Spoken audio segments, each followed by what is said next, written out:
Welcome back to another inspiring chapter. Let's step right into his world. It began with a sum that seemed modest, almost ordinary, just 1 million rupees. But in that number lay the seed of an empire, the story of a man who turned a small idea into a force felt across continents. What began in a quiet town in Punjab would come to decorate shop fronts, fuel industries, and even shape the way Pakistan thought about textiles. His name was Mian Muhammad Latif, though simply naming him doesn't yet reveal the scope of his journey. Born in 1952 in Toba Tek Singh, Latif came into a family already touched by industry.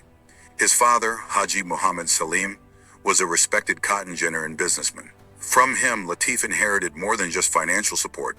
He carried the wisdom and discipline of a man who knew the textile world intimately. By the time Latif completed his studies in Faisalabad in 1974, the stage was set. Armed with ideals, ambition, and his father's encouragement, he was ready to lay the cornerstone of what would soon become an industrial empire.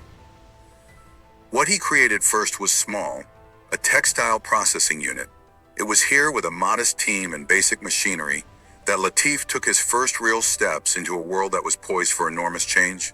That year, 1974, would mark not just the start of his business, but the shaping of Chenab Limited, his future powerhouse. With his father's Rs. 1 million investment, Chenab Limited began as a simple processing unit. But Latif looked beyond ordinary scale. He wasn't content with spinning yarns or weaving fabrics.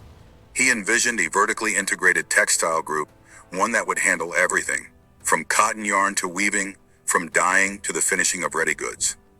Over time, his group expanded. Today, the Chenab Group processes 50 million square meters of woven fabric annually, and 75 million square meters of dyed fabric, stretching its influence across Pakistan's textile backbone. His portfolio grew broad: clothing, furniture, quilts, curtains, furniture pieces, all crafted under Chenab's operations. But one of Latif's boldest decisions came in retail. In 1997, he launched Chenab, a brand that would transform the local market. For the first time, a major manufacturer opened direct retail outlets in Pakistan, selling their products straight to consumers. From bed covers to apparel, Chenab stood for style, quality, and modernity. Overnight, it was more than just a store. It became a household name. By pioneering this model, Latif didn't just diversify Chenab, he re-engineered how Pakistan thought about retail. Yet Latif's journey was never smooth. In an interview years later, he shared his reflections on the missed opportunities of the 1970s. At that time, Pakistan focused heavily on exporting raw cotton, neglecting the global move towards synthetic fibers like polyester. Between the 1960s and 1980s, polyester grew dominant, shifting the global balance. By today's measure, man-made fibers make up 60% of the world textile market, while cotton has slipped to only 40%. But Pakistan's industry, rocked by political crises and underinvestment, largely missed this transition. Even so, opportunity came unexpectedly in the 1980s, when health concerns about polyester led several Asian countries to restrict its use. That left the door open for cotton exporters, including Pakistan. Japan, helping Pakistan at this crucial stage, introduced a pay-as-you-earn scheme, giving affordable machinery to build yarn production. Companies like Ibrahim Fibers and Mian Muhammad mills grew rapidly under this initiative. Fueled by machinery and state bank-backed credit, Pakistani mills soared, exporting yarn to Japan, Korea, Taiwan, and Hong Kong. But even then, Latif noted the industry's flaw. Pakistan didn't build enough vertically integrated units. When the USSR and Eastern Europe collapsed in the 1990s, Pakistan's yarn exports plummeted, leaving mills stranded with stockpiles. This crisis reinforced the very strategy Latif had believed in from the beginning, building resilient, composite groups instead of relying solely on yarn exports.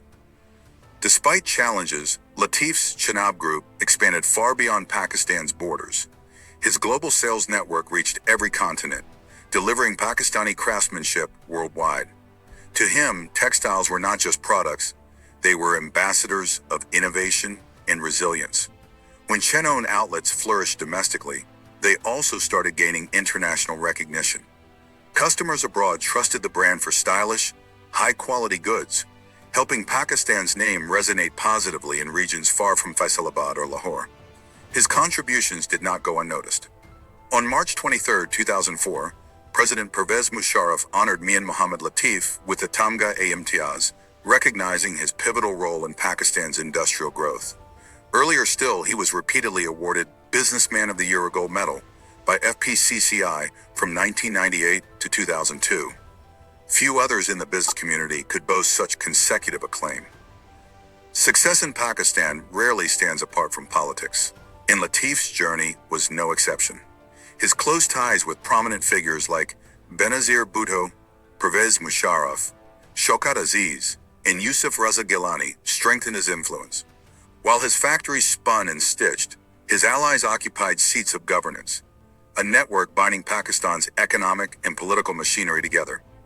Politics also ran within his own family. His younger brother Chaudhry Muhammad Ashfaq once served as an MNA and as District Nazim of Toba Tek Singh, and Latif's son, Mian Farhan Latif, rose even faster, becoming Pakistan's youngest member of the National Assembly between 2002 and 2008 under the Pakistan Muslim League.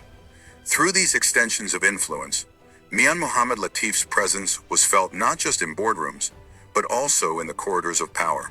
His family embodied a dual heritage, commerce and public service. Looking back, Latif's journey began with one decision: pouring 1 million rupees into a vision rather than a safe investment. From humble processing units to a global retail brand, from missed international opportunities to building integrated sustainability, he carved out a path distinctively his own. His story underscores not just wealth and recognition, but resilience, foresight, and the ability to adapt. Challenges, from cotton dependence to political churn, did not extinguish his ambitions.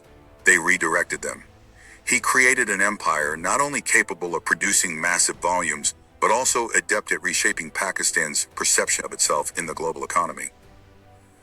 Though decades have passed since that first processing plant in 1974, curiosity still lingers around his story. How far can Chenab go? What turns will the global textile landscape take next? If history offers any clue, one certainty remains. Mian Muhammad Latif's journey is not just about the past, it is about the promise of what he and his vision will continue to build of itself in the global economy. Though decades have passed since that first processing plant in 1974, curiosity still lingers around his story. How far can Chenab go? What turns will the global textile landscape take next? If history offers any clue, one certainty remains.